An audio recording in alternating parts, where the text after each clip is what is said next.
Let's start from the very, very, very top of this whole purge situation. What do you make of it? Well, I have very, very good friends I've known for decades who watch this stuff pretty closely, and frankly, they're divided.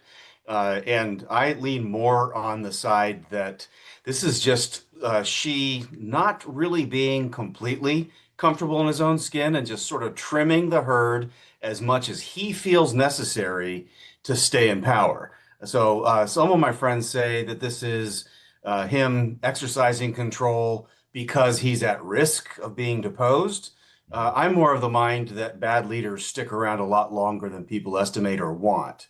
Not because I wish it, because I don't wish it, but I think that this is more of the trimming of that herd so he keeps control and it likely consolidates his power for a bit. So you're not putting a lot of weight or credibility into what his usual explanation is. Anytime she does this, he usually talks about corruption and graft, and I'm cleaning things up. Yeah.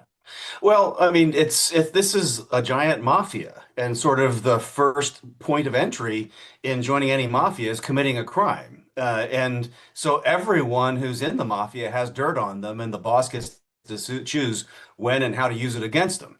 And Mm. that's, I think, essentially what's going on. I don't think there are any clean hands in the top levels of the People's Liberation Army or the Central Military Commission. But it's really she's kind of prerogative to pick when he's going to clean these folks out. The oddity this time is that because he's been a leader for so long, a lot of these people are his appointees.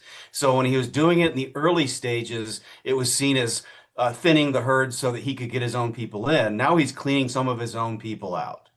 Okay, tell us about the top guy here that's been kicked off the team, as it were, General Hao Dong. Yeah, well, you have a couple of positions that are really, really important, have to do with strategies and plans, and there's another position that has to do with especially looking at Taiwan contingencies. And so we've had changes in these positions, but this was supposed to be a really close confidant of Xi. So it does make you have to scratch your head about, well, what did he do, and why this change now?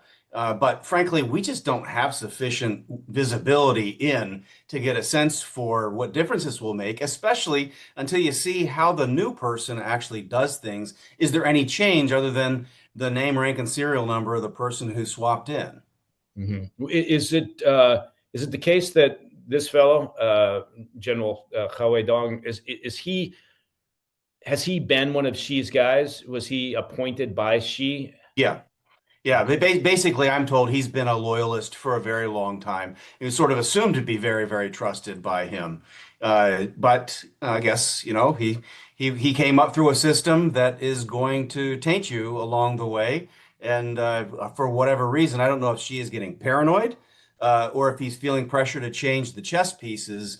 I just don't see the evidence yet that this change of chess pieces means that she is getting replaced. I have some good friends who say, nope, this is it. It's getting close. This is a weakness being shown in public. Mhm. But until this gathering in Beijing that's going on now is concluded, I don't think there's any basis to drum to that conclusion. Okay, tell us about the gathering you just referred to. You're talking about the plenary commission. Yeah. So the Communist Party, I mean, as you know, Mike, communists love to have good meetings, and everyone in the audience Who is doesn't? dutifully. Hey, I love a good meeting, but I'm not a Hey, communist. but they do it with pizzazz in the sense that everybody is like in a little red notebook scribbling down every word that the dear leader says as if Mm. it's coming down onto tablets on Sinai and the posterity is ever going to read all these notes, but they've got to look to the main guy like, not only am I listening to you, but I'm writing this stuff down because this is my bedtime reading. This is what I'm going to have breakfast to. This is going straight into my veins. And they do it. And now I say it's pizzazz. That's really the wrong word because these guys look near dead while they're doing it. I mean, there's nothing, there's not a sound in the room. They barely move. They're just doing their thing. But they'll have an annual meeting where personnel decisions will be made, sort of core doctrine gets espoused from the podium. And in old times, whether we were watching the Soviets or the Chinese communists, we would look at, well, who's sitting next to whom, and who's up, who's down. I think Mm, there's a less to read into that stuff these days. So now it's is there really any shift in strategy that's announced by Xi? And do these personnel changes actually change some of the rumors that go out about, say, timelines against Taiwan? Or do people think he's been be a little too aggressive in the South China Sea and the Philippines, and that blowback is actually not to China's advantage? Do they see the venture with Russia as having hurt China now that mm. sanctions might be coming? Those are the kinds of things we'll be looking for tea leaves on. Okay. Well, you're absolutely right. At the agency, um, we used to have teams of analysts who would spend days picking apart the seating chart, Yep. whether it was North Korea or China or even Russia, um, just to try to gather something, which was an indication that oftentimes it was very hard to get human intelligence that could tell you, who was in, who was out, who was being pushed out the door.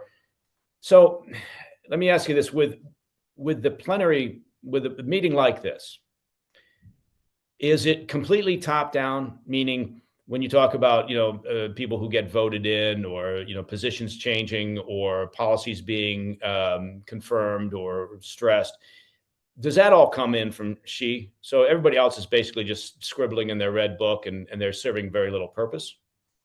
It's basically Xi and the people on the committee that he appointed.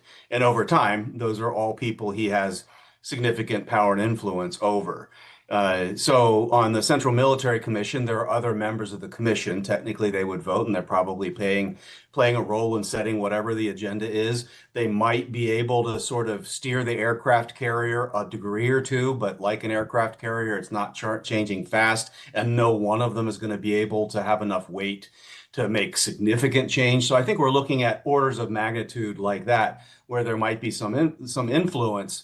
But I think, make no mistake, under all circumstances, the top leader of the Communist Party of China is overwhelmingly in charge.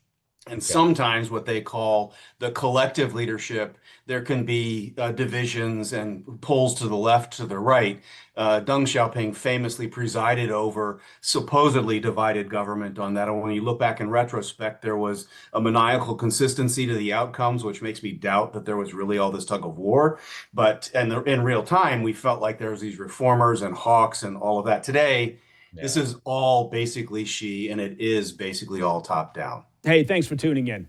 If you enjoyed this video, don't forget to hit that like button and leave a comment, a really positive, nice, and kind comment. That would be appreciated. And if you're not already subscribed to our channel, make sure to subscribe and turn on notifications so you don't miss any of our daily updates.